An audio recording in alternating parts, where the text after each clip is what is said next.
We hope you're finally out of your turkey day coma because we've got a possible winter wonderland matchup on tap in week 13. Welcome to the Mafia Minute. I'm Magnum Mills, and I'll be flying solo for this one as Jamie G is still wrapping up some turkey related whatnot.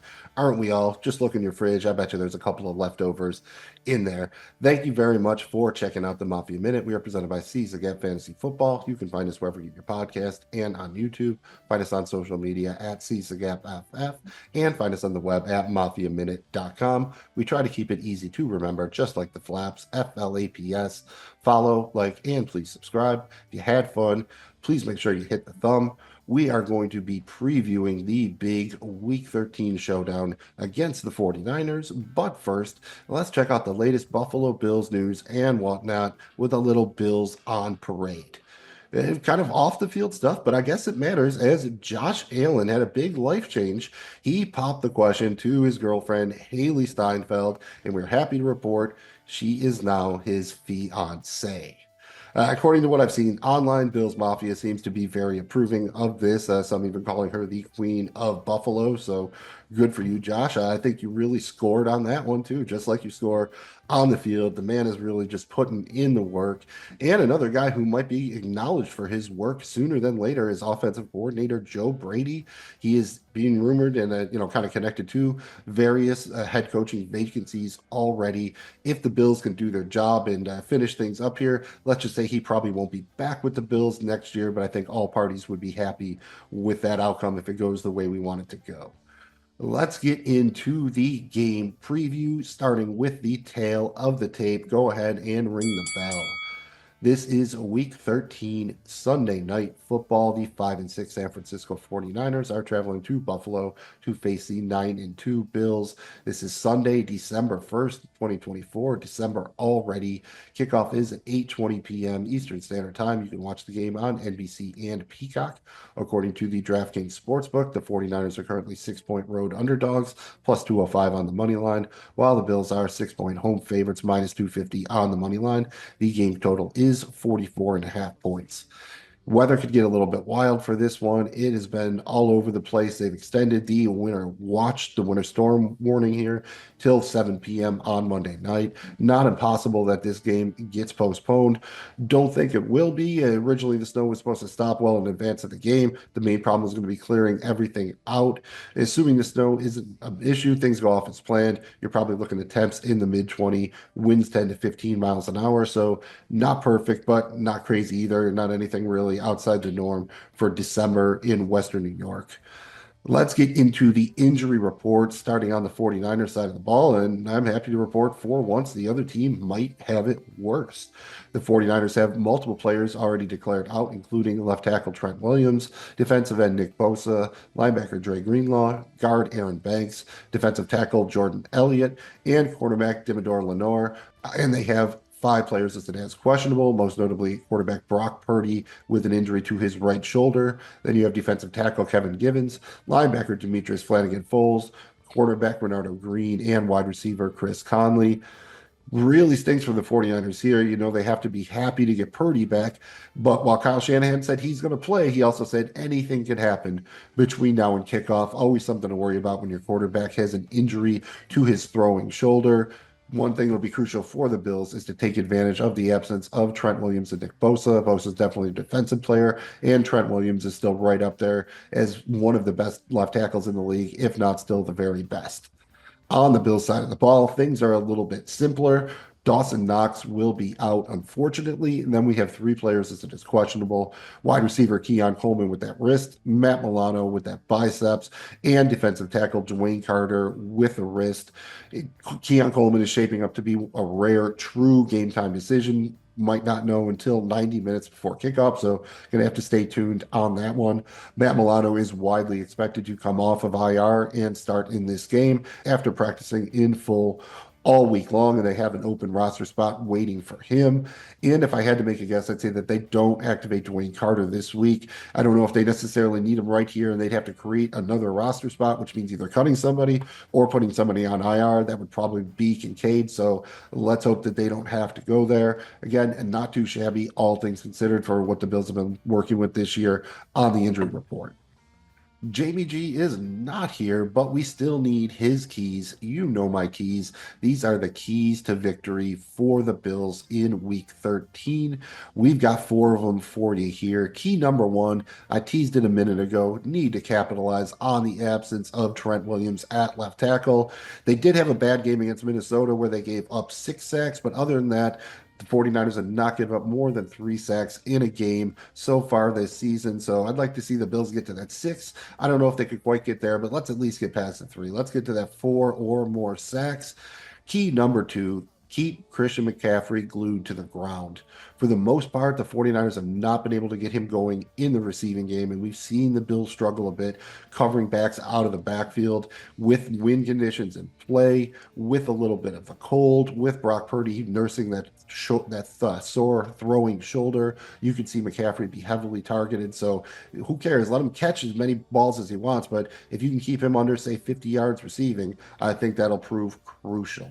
And in a game like this, especially at home against an opponent with their backs to the wall, key number three, you need to control the ball to control the clock. That's it. It's not that difficult. If the Bills can avoid turning the ball over and they win the time of possession game, it's hard to see how they come out on the wrong side of it. So sometimes it really just is that simple. Don't turn it over. Have the ball more than your opponent.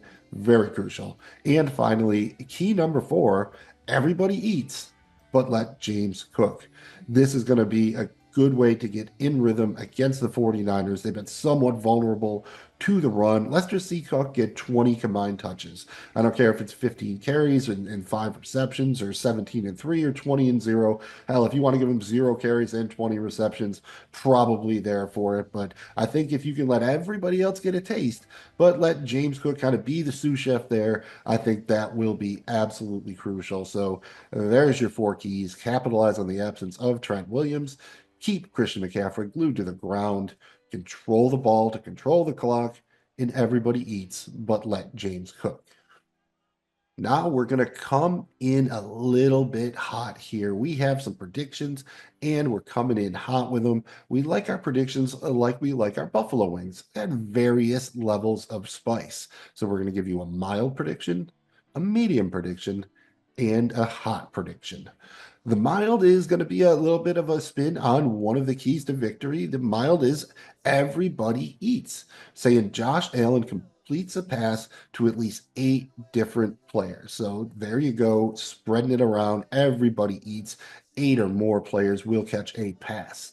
Medium, he keeps calling it hot, but we're going to downgrade the previous hot to a medium here because you keep doing it. If you keep doing it, it kind of becomes the expectation. So we're saying the Bills will force at least one turnover, and that would be for the 12th consecutive game.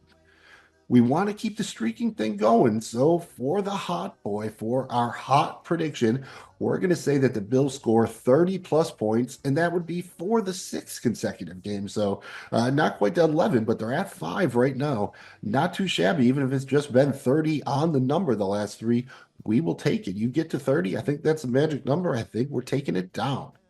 Now we need to have a little bit of fun with it because as much as you're going to want to watch the game, having a little bit of skin in the action just makes it even sweeter. For that, we have our Bills bets. So far on the season, it's actually our collaborative wagers in the lead. Our tripods, our three-leg single game parlays, we're up 725 Bills bucks on those bad boys. Then we've got Jamie G, who's up about 147 bucks on his wagers.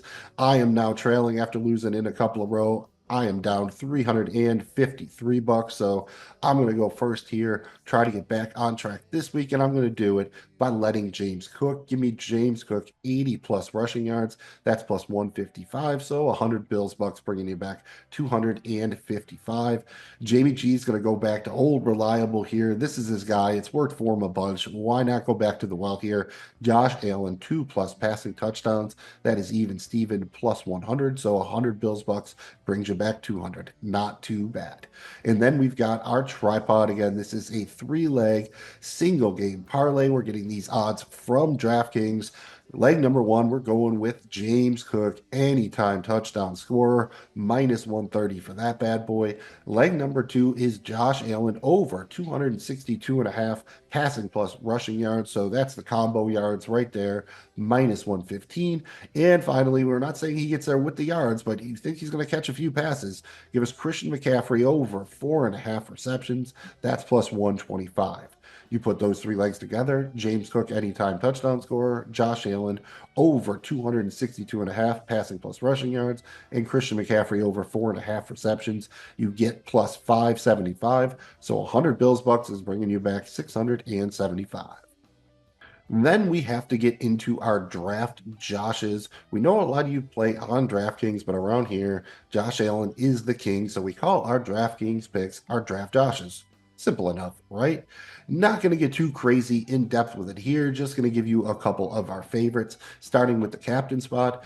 As always, we think the best overall play for your captain is Josh Allen at 16,500. Did good in any format, but especially in smaller tournaments, cash games, single entry tournaments, stuff like that. If you want to enter one of the bigger contests that you get the people, putting 150 lineups in, you want to go for the gusto, we think maybe go ahead, put James Cook at captain at 14,400 and see if he can't have 100 yards rushing, multiple touchdowns, catch a few passes, get you there at lower cost and lower ownership.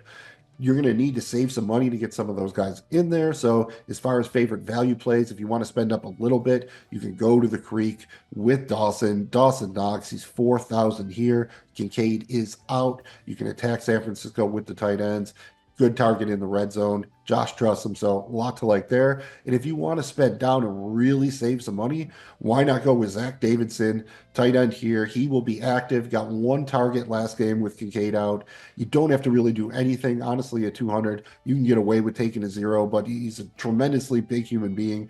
Good red zone target. At 200, he literally just basically needs to catch at a pass for 10 yards and pays it off just about. If he catches a touchdown, you are just super in business. And I don't think a lot of people outside of real Bills fans will be playing him. So you should catch that at low ownership.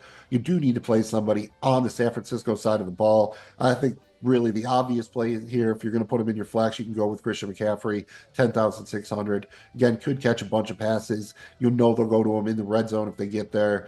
Solid play. We'll catch a lot of ownership. But again, if you're in a cash format, single entry tournament, something like that, no need to really overthink it. And if you want to save some bucks here, this is more for a tournament. You could go with Ricky Parasol, the rookie wide receiver for the 49ers. He is 4,800. Played the second most snaps of any wide receiver last week, but failed to draw a target, catching almost no ownership here. I was actually expecting him to be a bit cheaper, but that's helping to drive down the ownership. Again, not something I would do in a cash game, but if you're playing one of those big tournaments and kind of looking to, you need to get another 49er in there, you don't like any of the real cheap options, but you don't want to spend up, I think he is your Huckleberry. And then our favorite, we know we're going to give you the full stack. Let's just go with our kind of favorite trios here.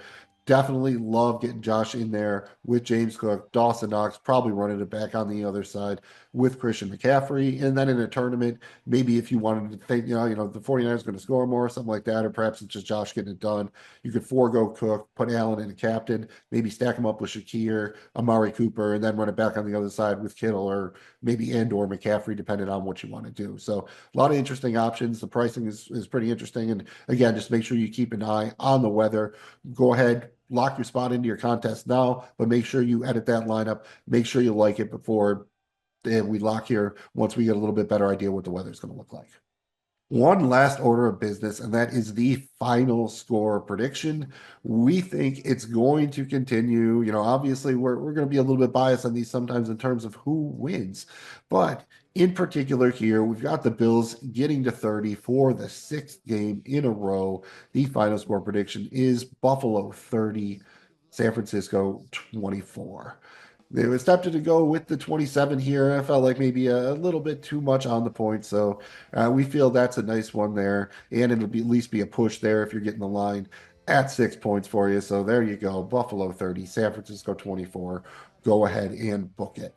That's about it. Jamie G should be here for the next episode when we're reviewing the results of this game early next week. Thanks again for checking out the Mafia Minute presented by Season Gap Fantasy Football. Once again, you can find us wherever you get your podcast and on YouTube, on social media at Season Gap FF, and on the web at mafiaminute.com. Trying to keep it easy to remember, just like those flaps, FLAPS. Follow, like, and please subscribe. If you had fun, please make sure you remember to hit the thumb. I'm Magnum Mills, and on behalf of Jamie G, I'm just going to say, where else would you rather be than at a snow game in Western New York in December with the chance to keep in contention for that number one seed on the line? Thanks for nothing, Raiders, for not kicking that field goal. Really would have liked to see the Chiefs lose that one, but hey, doesn't matter. We got to win them all to do it. We'll win them all. That's how we do it, man. Go Bills.